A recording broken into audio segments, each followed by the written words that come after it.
नमस्कार। आज हम सीखने जा रहे हैं how to attempt a question of स्वरलिपि इन बोर्ड एग्जाम्स। 12वीं बोर्ड की परीक्षा में यदि प्रश्न आता है कि किसी एक राग में विलंबित ख्याल की स्वरलिपि लिखिए, तो आपने अपने पाठ्यक्रम के किसी एक राग में विलंबित ख्याल यानी कि बड़े ख्याल की बंदिश लिखनी है। आज मैं आपको भैरव राग में विलंबित ख्याल की बंदिश लिखनी बताऊंगी। क्योंकि यह प्रश्न 6 मार्क्स का आता है, तो कभी कभी प्रश्न 3 भागों में बांट दिया जाता है। जैसे कि प्रश्न पूछा जा सकता है कि निम्नलिखित दिए गए स्वरों को पहचानिए, उससे उसका राग पहचान कर उस राग में विलंबित ख्याल की बंदिश लिखिए। तो यदि इस राग में रेधा स्वर कोमल हैं, शेष शुद्ध हैं, तो आप उस राग को पहचान कर उसकी स्वरलिपि लिखिए। तो सबसे पहले आपने राग पहचानना है। अगर वो रेधा स्वर कोमल है तो आपने पहचान कर आंसर में लिखना है राग भैरव। उसके बाद उसका शॉर्ट परिचय आप लिखोगे।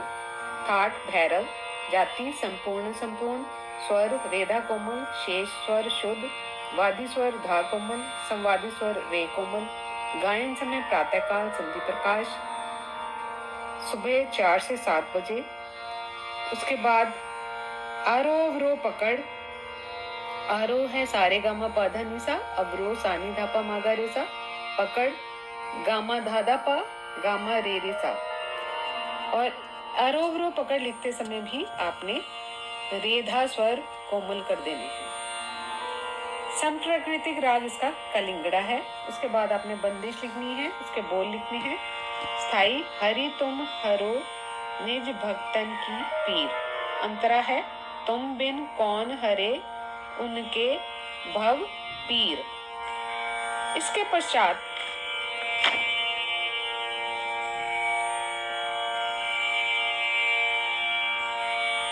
चूंकि भैरव राग की ये बंदिश एक ताल में है, तो आपने सर्वप्रथम एक ताल की 12 मात्राएं लिखकर उसके 6 विभाग बना लेने हैं। प्रत्येक विभाग 2-2 मात्राओं का होता है। मात्राएं लिखकर विभाग बना लेने के पश्चात हम बंदिश लिखनी शुरू करेंगे। सबसे ऊपर राग का नाम, फिर ब्रैकेट में विलंबित ख्याल, उसके साथ फिर ब्रैकेट में एक ताल लिखेंगे। यह बंदिश 9.5 मात्रा से स्टार्ट हो रही है, यानी कि 9 मात्रा तक हमने कुछ नहीं लिखना, और 10वीं मात्रा की, क्योंकि हमारे 2 बोल हमने शो करने हैं एक मात्रा में, तो पहला हमारा डैश आएगा, फिर सा आएगा। तो हमने 9.5 से ये बंदिश स्टार्ट करनी है।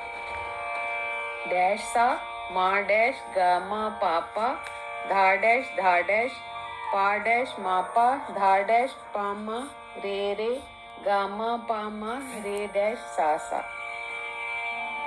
इसके बाद हमने उसके नीचे नीचे बोल लिखने हैं।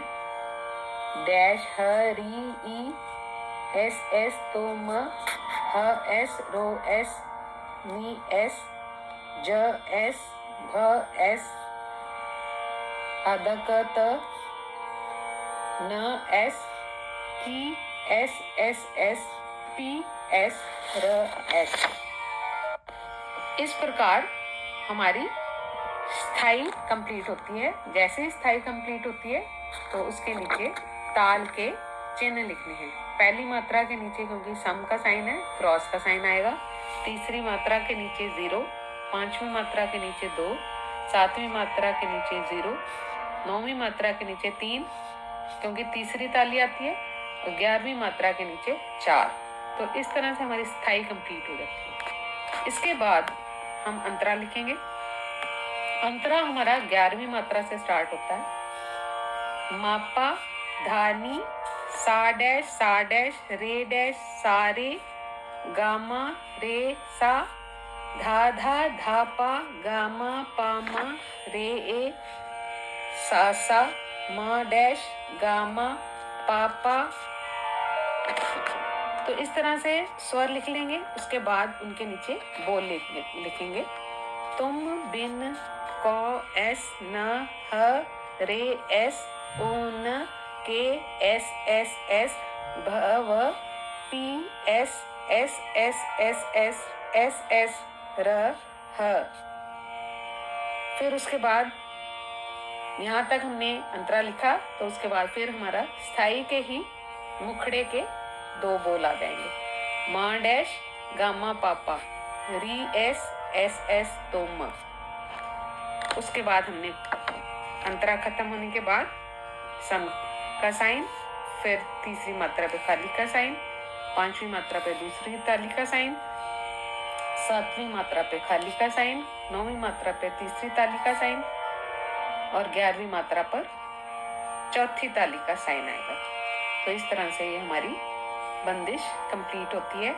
आपने, जैसे मैंने आपको पिछली वीडियो में भी बताया था, जब हम स्वर लिख रहे होते हैं तो स्वर, अगर हम उस स्वर पर हम ठहर रहे हैं तो डैश का साइन आता है आगे, अगर आधी मात्रा और ठहर रहे हैं तो उसमें भी डैश आएगा।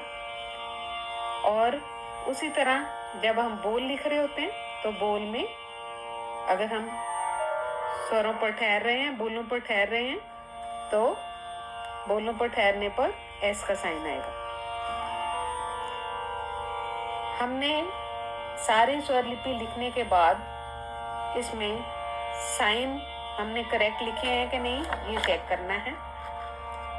क्योंकि हमारा यह राग भैरव रे और धा कोमल है, तो सर्वप्रथम हमने सारी बंदिश में जहाँ जहाँ रे और धा लिखा है उसको कोमल कर देना है। उसके पश्चात हमने यह चेक करना है कि कहीं पर हमारे मंद्र सप्तक के स्वर लग रहे हैं तो उसमें मंद्र सप्तक का स्वर लगाना है, और कहीं अगर हमारे तार सप्तक के स्वर लग रहे हैं तो वहां पर हमने तार सप्तक यानी ऊपर बिंदी का साइन आएगा।